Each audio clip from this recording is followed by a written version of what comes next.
They told us the neighborhood was ordinary. Colonial houses with trimmed hedges, mailbox flags that clicked in the wind, and school buses that groaned down Maple Drive every morning. Teenagers skateboarded past cracked sidewalks, dogs barked behind fences, and porch swings creaked like tired lungs. If you drove slowly past the two-story home on Hemlock Street, you'd see a wooden porch swing, a slanted mailbox, and a basement window half hidden behind an overgrown boxwood hedge.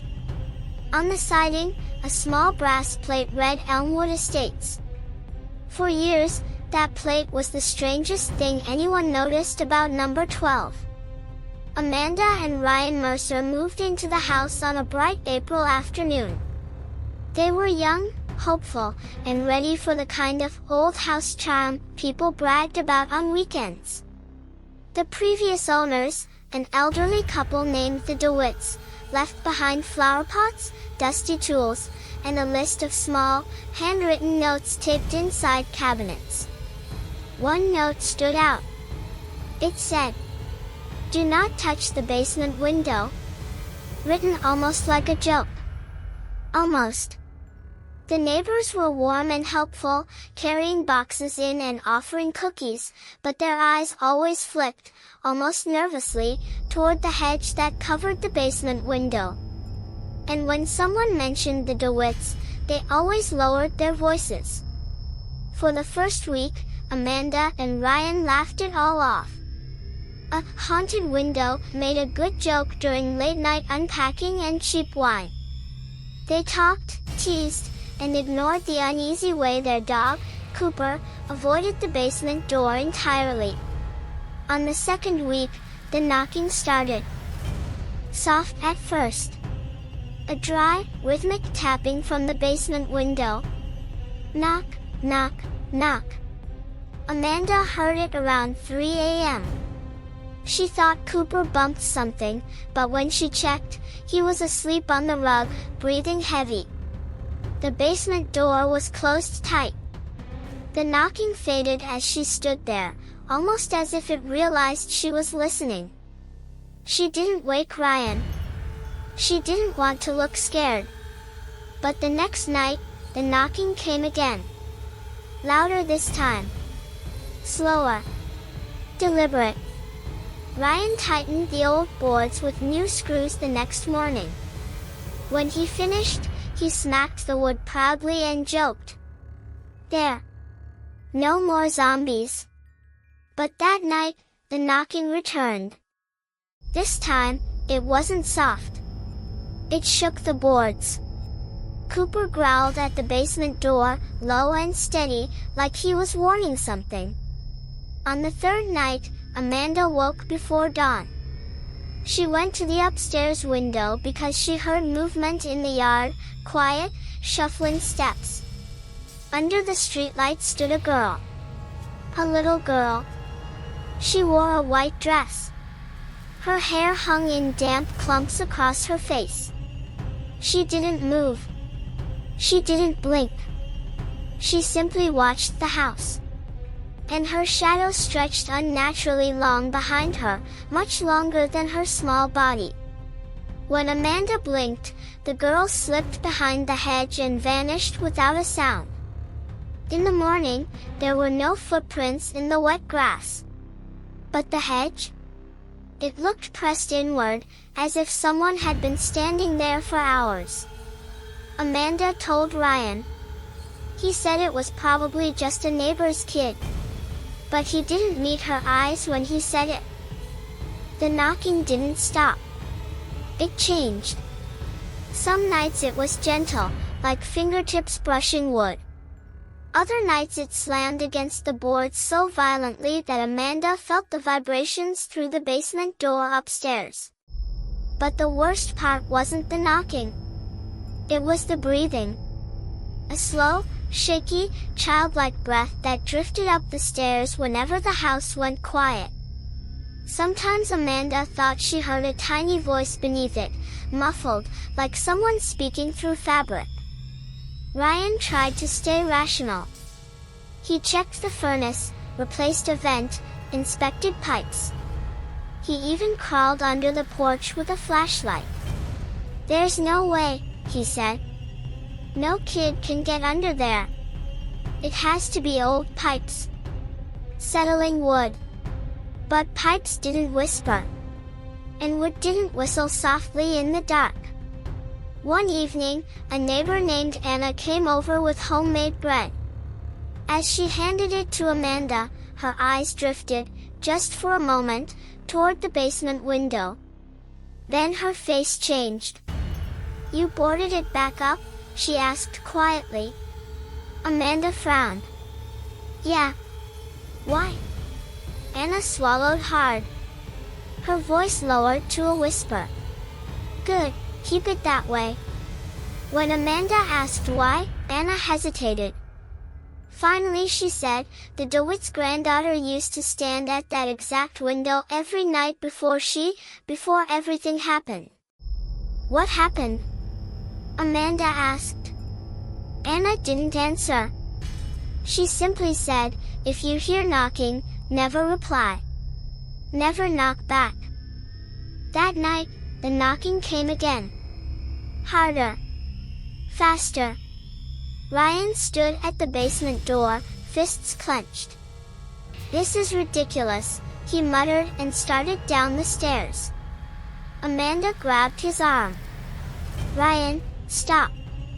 He brushed her off, angry. "This is our house. I'm done being scared of wood and wind." But Ryan froze halfway down the stairs. Because something knocked from the other side. 3 slow knocks. As if replying to him. Amanda whispered his name. He didn't move. Then 3 knocks again. Perfectly timed. Perfectly mimicked. Ryan stumbled back up the stairs, slamming the door shut. Neither of them spoke for a long time. 2 days later, Ryan installed a small security camera above the basement door. A motion sensor light. Another camera by the hedge. "Just to get proof," he said. His voice sounded thin. They watched the monitor every night before bed. The first 2 nights were calm. But on the 3rd night, the outside camera activated at 3:09 a.m. The feed showed the hedge. Then a shifting shadow. Then, a little girl in a white dress stepped into view. She didn't walk. She slid forward, feet barely touching the ground. Her head tilted slowly, like something curious, but broken. Her face was blurred, features smeared like an overexposed photograph. She raised one hand and pressed it gently against the glass outside the basement window. The camera glitched. Her hand dropped out of frame. Then, she was gone. Ryan replayed the clip 10 times. Each time, his breathing grew worse. Amanda backed away from the screen. "It's not a prank," she whispered. "It's not a kid." The cold truth finally settled in both of them. Something wanted to come through that window. Something remembered being inside. And something knew the Mercers were trying to keep it out. The next morning, Amanda and Ryan showed the footage to a local paranormal investigator named Ben, a quiet, scruffy man who had spent most of his life recording strange sounds in stranger places. He arrived that evening with a backpack full of equipment, EMF meters, motion sensors, an infrared camera, and an old tape recorder wrapped in black tape. Ben studied the footage from the night before. His face didn't show fear exactly, more like recognition. "I've seen this kind of movement before," he said. "It isn't faked. And it isn't normal." Amanda swallowed hard. "What is it then?" Ben didn't answer. He simply said, "Let me set up equipment around the hedge and in the basement. We'll know more by sunrise." That night, the 3 of them sat in the kitchen with the monitor glowing blue. The dog, Cooper, hid under the table and wouldn't stop whining. At 2:37 a.m., one of the outside microphones picked up a scratchy, dragging noise, like a child pulling fingers across old wood. A minute later, the basement microphone activated. A knock. Faint. Slow. Ben leaned closer, adjusting the volume. Another knock. This time louder. Amanda grabbed Ryan's hand. The knocking grew faster, more desperate, until a child's voice whispered on the recording. So soft it was barely audible under the static. "Please, let me out." Amanda froze. Ryan's breath shook. Ben replayed the audio 3 times, each time filtering the noise. The whisper only became clearer. "Let me out." Then something else played under it. A second voice, deeper, almost mechanical, repeating the same phrase as if trying to mimic the first. Ben shut off the monitor. His hands trembled. "That window was boarded for a reason," he said. "And that thing, whatever it is, it's not a living girl." The next morning, the Mercers found something new. On the inside of the basement window, behind the boards, were fresh handprints. Small, child-sized, pressed against the glass from the inside. But the glass had been completely unreachable, completely sealed. And the boards weren't broken or disturbed. It was impossible. And yet, the prints were there. Amanda felt something cold settle inside her chest. "She's inside," she whispered. Ben shook his head. "No. Not fully. Not yet. But she's close." Ryan suddenly slammed his fist on the workbench. "For God's sake, what does she want?" Ben hesitated before answering. "Attention. Acknowledgement. Or escape." Amanda turned pale. "What happens if she gets out?" Ben's answer was quiet. "You don't want to know." That evening, neighbors gathered uncomfortably on the sidewalk. People whispered. They pointed at the house. One old man crossed himself as he passed. Finally, Mrs. Peters, the oldest resident on the street, walked up to Amanda. Her voice cracked with age and fear. When the DeWitts lived here, their granddaughter stood at that same window every night. She would tap, just like this. She tapped her knuckles on Amanda's arm, 3 slow taps. But she wasn't supposed to. She wasn't well. And when she died, she never really left. Amanda felt her blood go cold. What happened to her? Mrs. Peters looked toward the hedge, eyes hollow. The DeWitts buried her far from here. But she kept coming back to the window, looking for someone to let her in.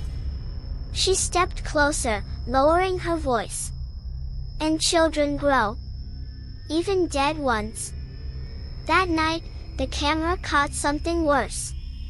At 3:11 a.m., the girl appeared again. But she wasn't the same height as before. She was taller. At least 3 inches taller. Her arms were longer. Her hair darker. Her neck slightly bent, as if her bones weren't sure how to grow properly. She pressed her hand to the window again. And this time, the glass cracked under her palm.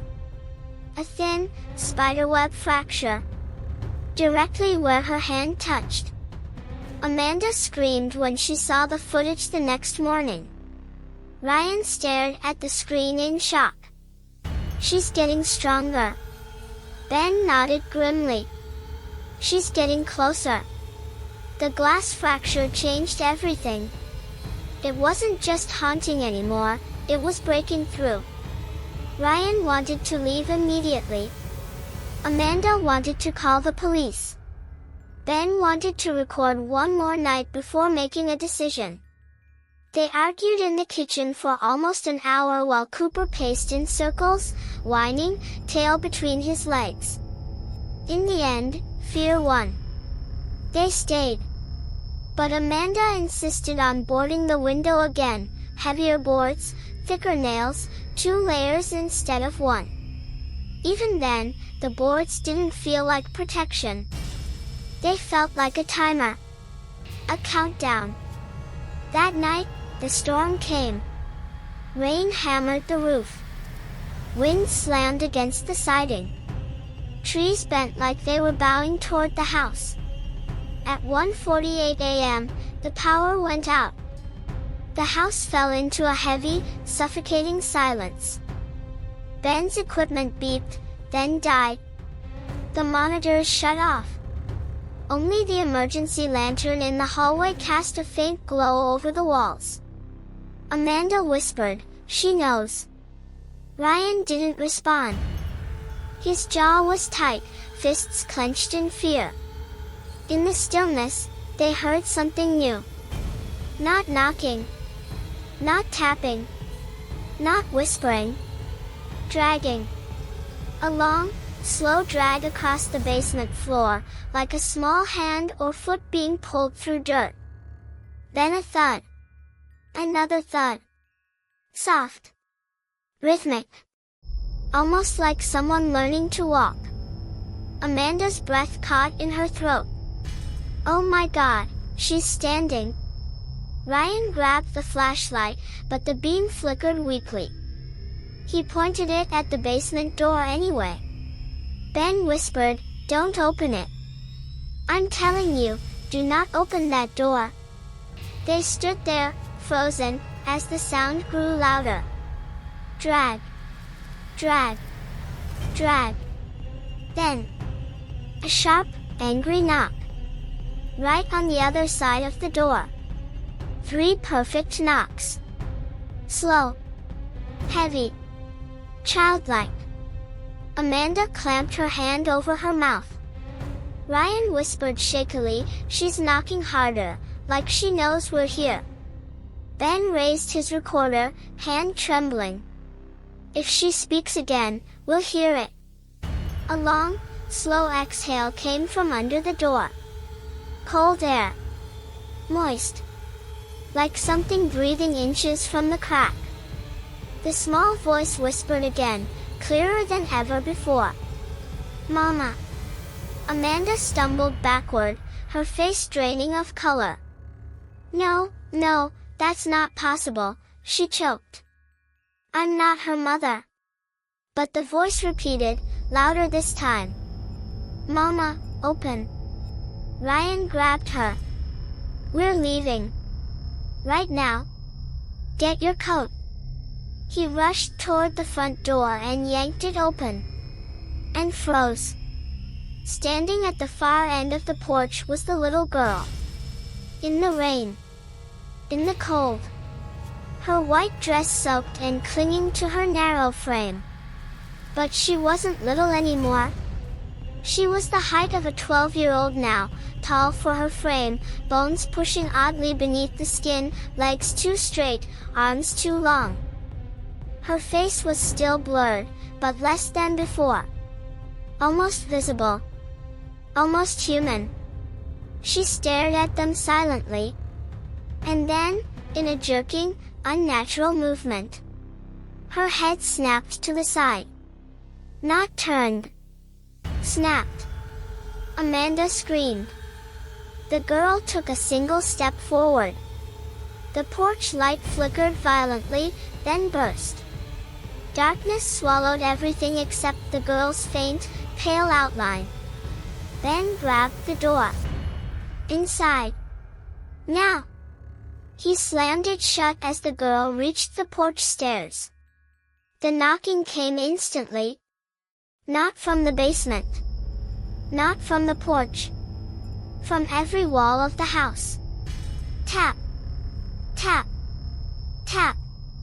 Tap, tap, tap, tap. A frenzy of knocks, tiny hands pounding from the outside, from the inside, from places no human could reach. Ryan pressed his back to the door. "She's not outside," he whispered. His voice cracked. "She's everywhere."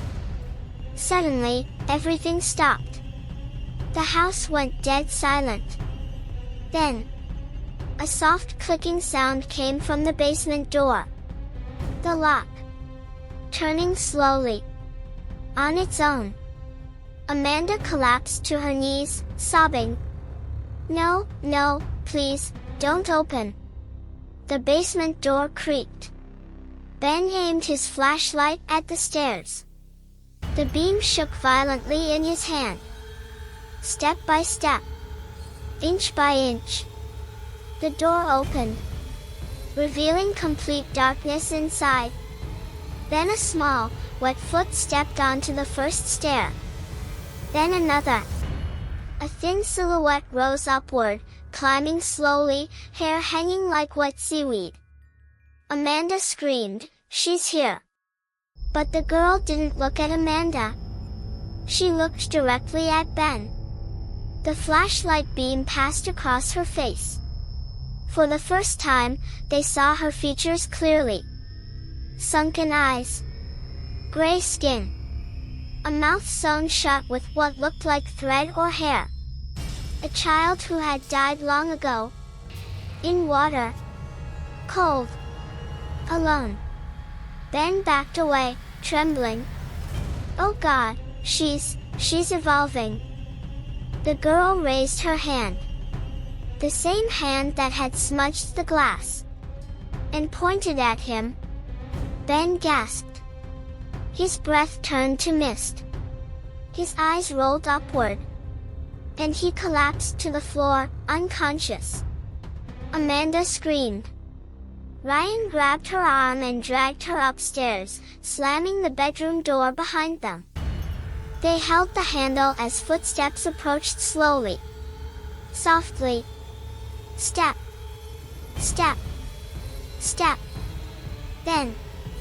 Knock. One single knock. Right on the bedroom door. "Mama." The child whispered. "Mama, let me stay." Amanda sobbed into Ryan's chest. "I didn't let her out," she whispered. "Why is she calling me that? What does she want?"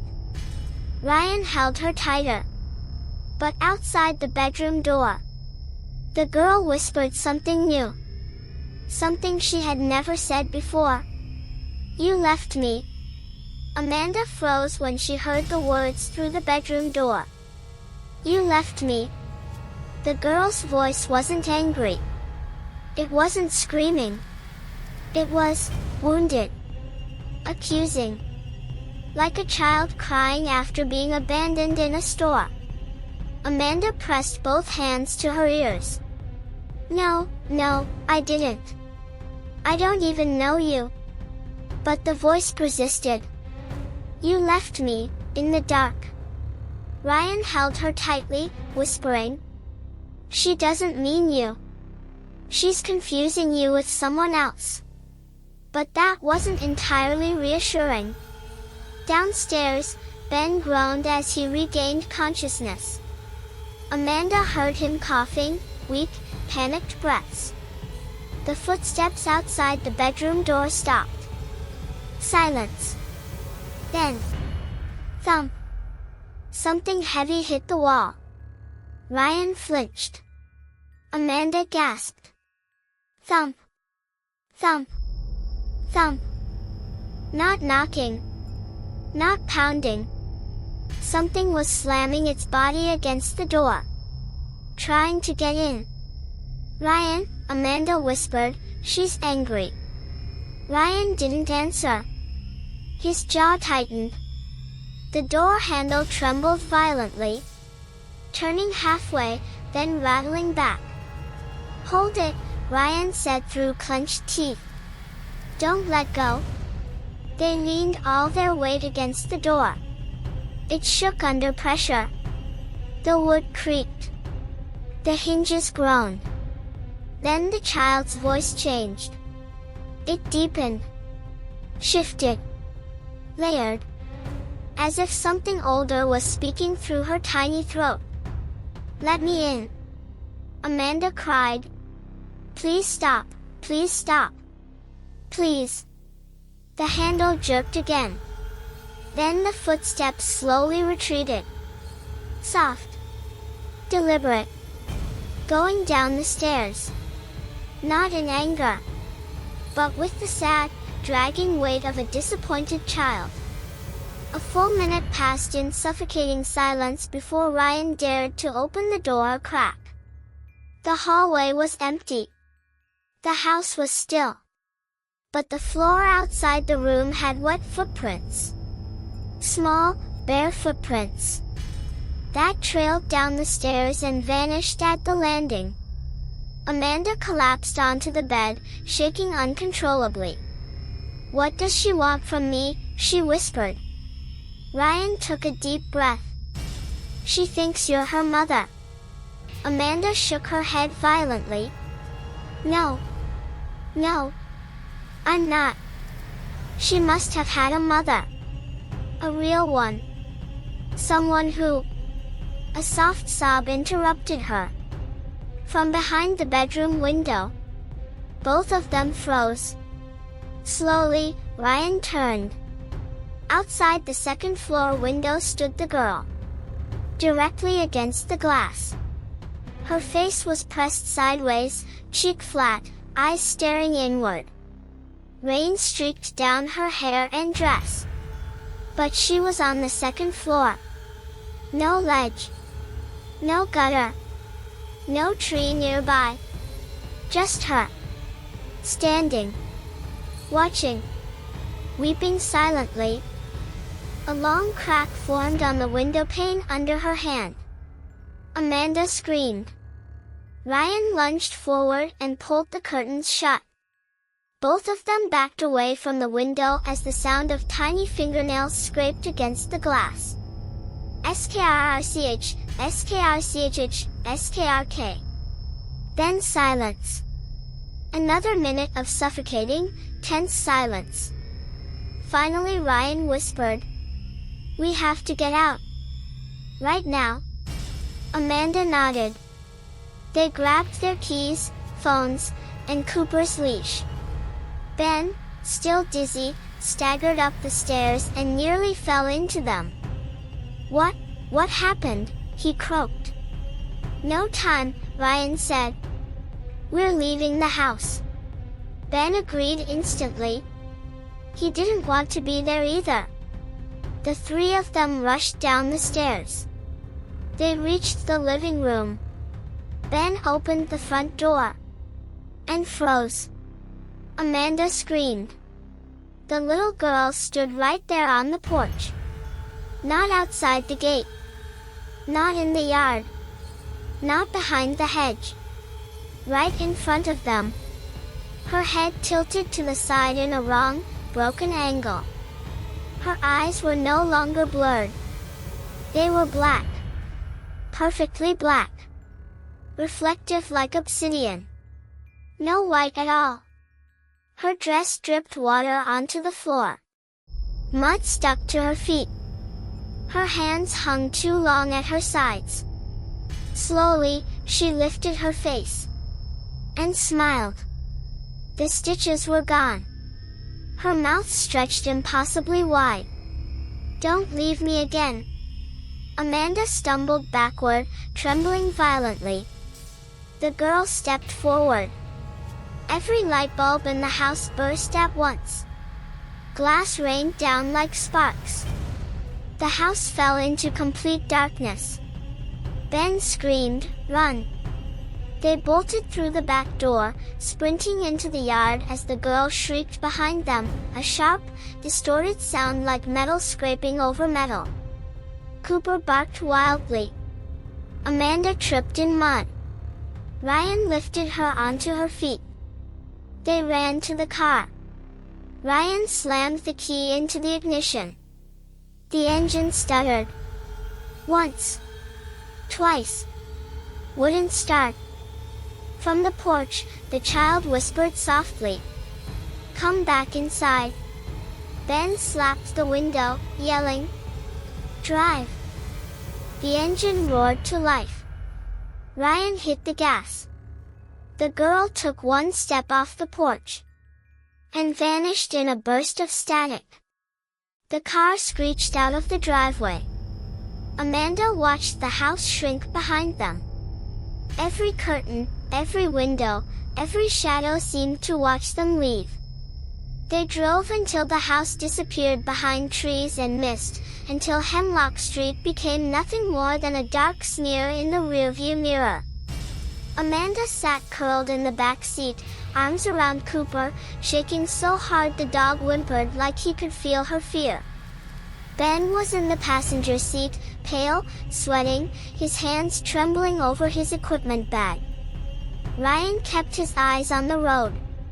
He didn't blink, didn't speak, didn't let himself breathe until they were miles away. Finally, he said, "We're going to the sheriff. Right now."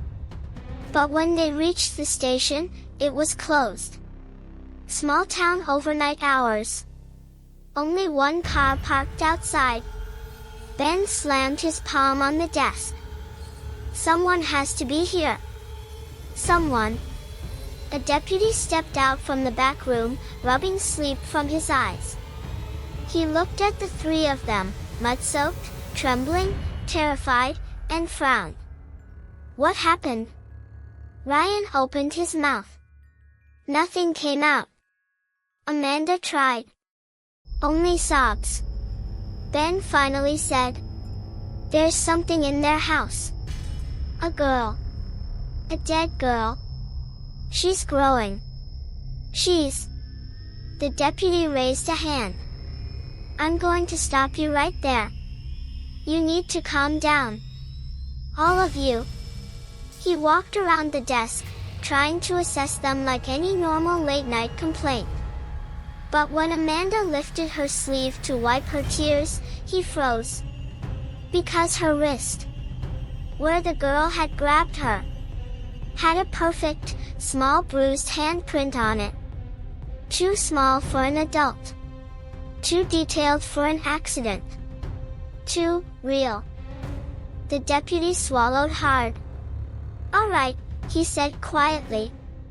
"Start from the beginning." They told him everything. The knocking. The handprints.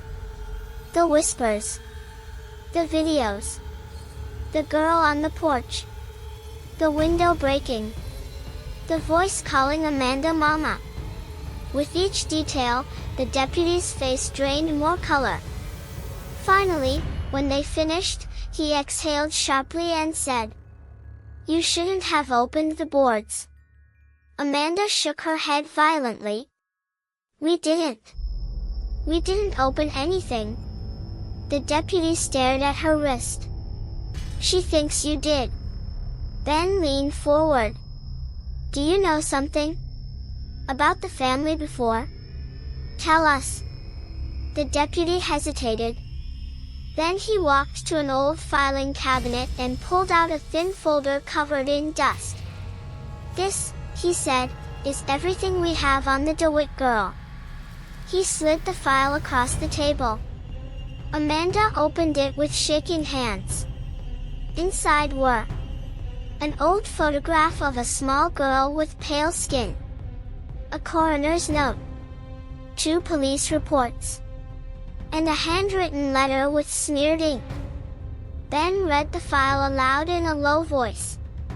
The DeWitts adopted a child named Lily in 1968. She drowned in a river behind the property when she was 7 years old. She had been missing for hours before they found her. Ryan swallowed. "But then why?" Ben continued. "She was found holding onto the roots beneath the water, clutching them, like she didn't want to leave. When they pulled her out, her hands were still reaching for the ground." Amanda's eyes filled with tears. The deputy continued the story. The DeWitts boarded the window because Lily used to stand there at night after her parents died. Even after she was buried, people swore they saw her silhouette. Heard her knocking. Amanda whispered, "Why me? Why is she calling me her mother?" The deputy slowly pushed the last paper toward her. A handwritten note. Cold. Shaky. Signed by Mrs. DeWitt. Amanda unfolded it. The message was short. If she ever finds another woman who looks like her mother, she will try to stay with her. She will try to come inside. Do not let her in. Do not let her out. Both are equally dangerous. Amanda's breath caught. She thinks I'm her replacement, Ben said softly.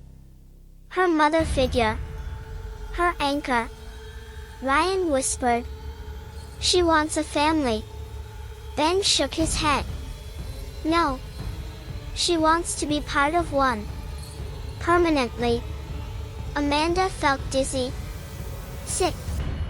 The deputy cleared his throat. There's one more thing, he said. The DeWitts kept something. A diary. They gave it to us before they left town. He opened another drawer and pulled out a small, water-damaged leather book. On the first page was a single sentence.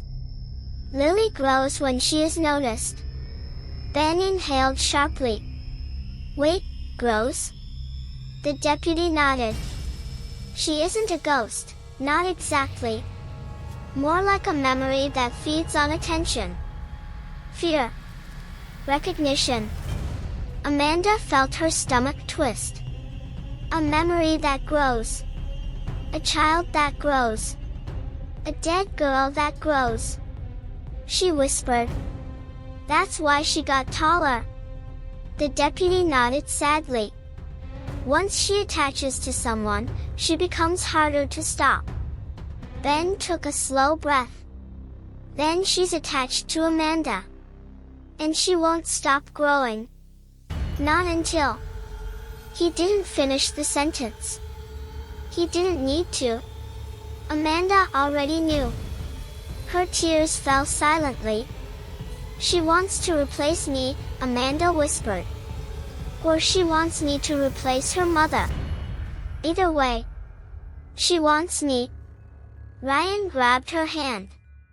No. She can't have you. We're leaving this town. Ben shook his head. You can't outrun her. You can't move far enough. The room fell silent. Then the lights flickered. Once. Twice. Then went out completely. The deputy cursed and grabbed a flashlight. Power outage, he muttered. Storm must have hit the grid. But Amanda knew better. Her hands began to tremble. She's here, she whispered.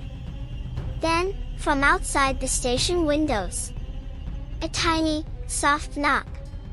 3 slow taps. Ben paled. Ryan froze.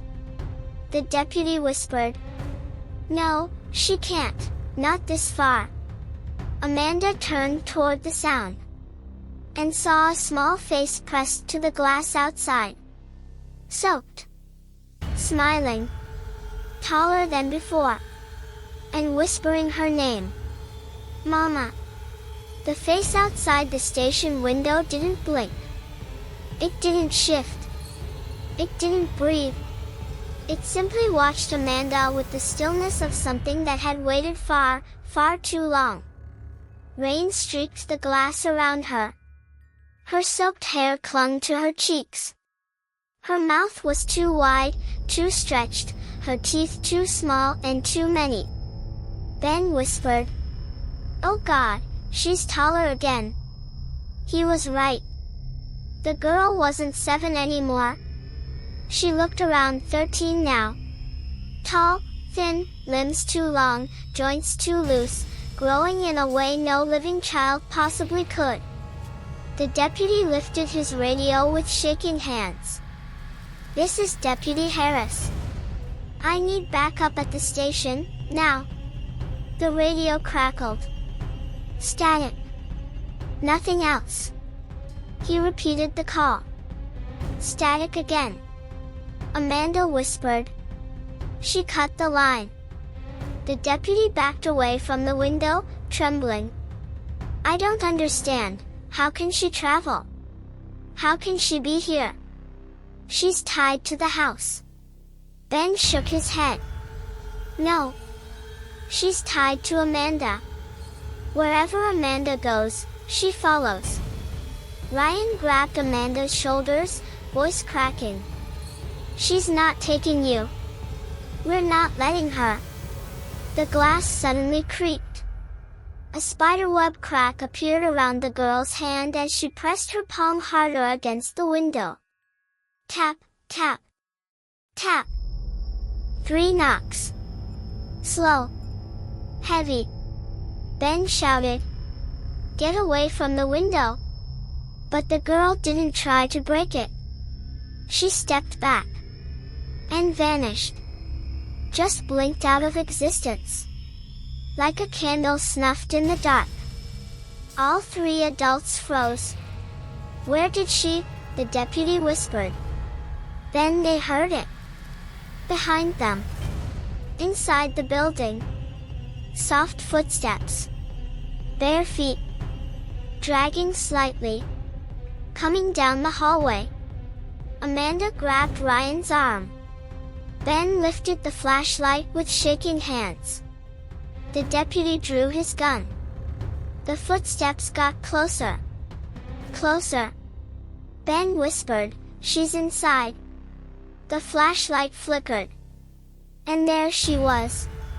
Standing at the end of the hallway. She no longer looked like a child. Her body had grown again. Now tall as a 16-year-old, thin as a shadow stretched in moonlight. Her arms hung too long at her sides. Her knees bent slightly inward like she never learned to stand properly. Her hair dripped onto the tile floor. Her eyes, those bottomless black mirrors, reflected all of them at once. But her face was wrong. Her features had shifted into something almost adult, but not fully formed, as if she was trying to copy what she thought a mother should look like. She took one slow step forward. Then spoke. Her voice was deeper now, layered with static. I found you. Amanda sobbed. Please. I'm not your mother. I'm not her. The girl tilted her head violently to the side until her neck cracked. You left me, she whispered. You left me in the water. Alone. Cold. Amanda shook her head. I'm not her. I didn't, I wasn't even born. The girl screamed. A shrill, ear-shattering sound that shook the windows and knocked over chairs. The deputy fired his gun, but the bullets passed right through her like smoke. She didn't even flinch. She simply stared at Amanda. Then, slowly, horribly, she smiled. I'll have a mother again. She stepped forward. Ryan jumped in front of Amanda. No! Don't touch her! The girl stopped. Her head turned toward Ryan. Her mouth widened. Too wide. You can't stop me. Then she moved. Not walked. Not ran. Blurred. A sudden, unnatural motion. Like she tore through the air in one long glide. Ben screamed. The deputy stumbled backward. Ryan was thrown against the wall with a sickening thud. And the girl appeared directly in front of Amanda. So close Amanda could smell the cold river water dripping from her skin. So close she could hear the faint gurgle of drowned lungs. The girl's voice softened. Mama. Her fingers reached toward Amanda's face. Long, gray, trembling. Amanda trembled violently. No, no, please, don't. The girl touched her cheek. Amanda's breath vanished. Her body stiffened. Her vision blurred. It felt like water was filling her lungs. Cold, heavy, suffocating. She gasped for air but couldn't pull any in. Ryan screamed her name. Ben shouted something. The deputy fired again in panic. But Amanda couldn't hear. Only the girl's whisper. I'll go inside you. And stay forever. Her fingers pressed deeper. Amanda felt something slipping into her. A weight, a coldness, a presence sliding under her skin. Her vision dimmed. She felt herself falling. Drowning. Then, a voice broke through the darkness. Not the girl's. Not Ryan's. Not Ben's. A woman's voice. Cold. Weak. Sorrowful. Lily, stop. The girl froze. Her head snapped upward. The voice came from behind her. Ben swung the flashlight around and saw an old woman standing in the doorway of the station. White hair. Pale skin. Hospital bracelet on her wrist. And eyes full of unbearable grief. The deputy whispered, Mrs. DeWitt. But, she passed away. The old woman shook her head slowly. Her voice cracked as she whispered again. Lily, no more. The girl trembled. Her grip on Amanda loosened. Grandma, she whispered in a tiny, broken child's voice. The old woman's eyes filled with tears. Yes, sweetheart. I'm here. I'm right here. The girl stepped back, confused, like a child waking from a nightmare. Her adult body seemed to blur. Shrink. Flicker between ages. Don't leave me, she said quietly. Mrs. DeWitt's voice broke. You are lost, Lily. You've been lost for so long. But you cannot stay here. The girl shook violently. Her body twisted. I'm scared. I know, my sweet, the old woman whispered. I know. Come home. She opened her arms. The girl took one slow step forward. Then another. Her shape flickered. 7 years old, then 10, then 12, then 16. Her face blurred. Crying, confused, terrified. And she collapsed into her grandmother's arms. Mrs. DeWitt held her tightly, stroking her wet hair. You can rest now, she whispered. You don't need a mother. You don't need to grow anymore. You can sleep. The girl sobbed into her grandmother's chest. I'm tired. I know, Mrs. DeWitt whispered. Sleep now. Sleep. The girl's body dimmed. Softened. Turned transparent. Until only water dripped onto the floor where she stood. Then nothing. Just silence. And Mrs. DeWitt, smiling a tired, broken smile. Before she faded too. Like dust in a beam of light. Amanda collapsed to the floor, sobbing uncontrollably. Ryan rushed to her. Ben ran for water. The deputy sank into a chair, shaking violently. For the first time in weeks, the air felt light. Still. Unhaunted. Amanda whispered through tears. Is it over? The deputy nodded slowly. I think so. The station stayed silent long after the apparition faded. No one moved. No one breathed. It felt as if the world had been holding its breath with them. Finally, Ryan helped Amanda stand. Her legs were weak, trembling under her own weight. Ben placed a blanket over her shoulders. The deputy locked the front doors of the station even though it no longer mattered. Whatever visited them that night didn't need doors. Amanda stared at the puddle of water on the floor. Just a small, silent puddle where the child had stood moments earlier. It rippled once, then stilled forever. Amanda whispered, "She's gone." The deputy nodded slowly. That was her grandmother. She must have been the only one Lily listened to. Ryan wrapped his arms around Amanda. "It's over," he said gently. "We're going home." Ben cleared his throat nervously. "Not tonight, you aren't. You shouldn't go back there yet, just in case." Amanda nodded without argument. She didn't want to see the house again. Not tonight. Maybe not ever. The morning after, they slept in the station on old cots the deputy dragged from a storage room. Exhaustion swallowed them whole. When morning light finally streamed through the windows, the world looked normal. Too normal. The nightmare felt distant, like a bad dream they'd all woken from at once. But when Amanda stepped outside, she saw something strange. The path of wet footprints, the ones that led up to the station, had dried into the concrete. Permanently. As if Lily's presence had been burned into the world itself.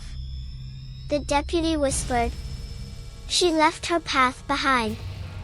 Ben photographed it. Ryan covered Amanda's eyes as they walked past. Back at Hemlock Street. Later that afternoon, escorted by 2 officers, Amanda and Ryan returned to their home to pack their belongings. The yard looked the same. The hedge looked the same.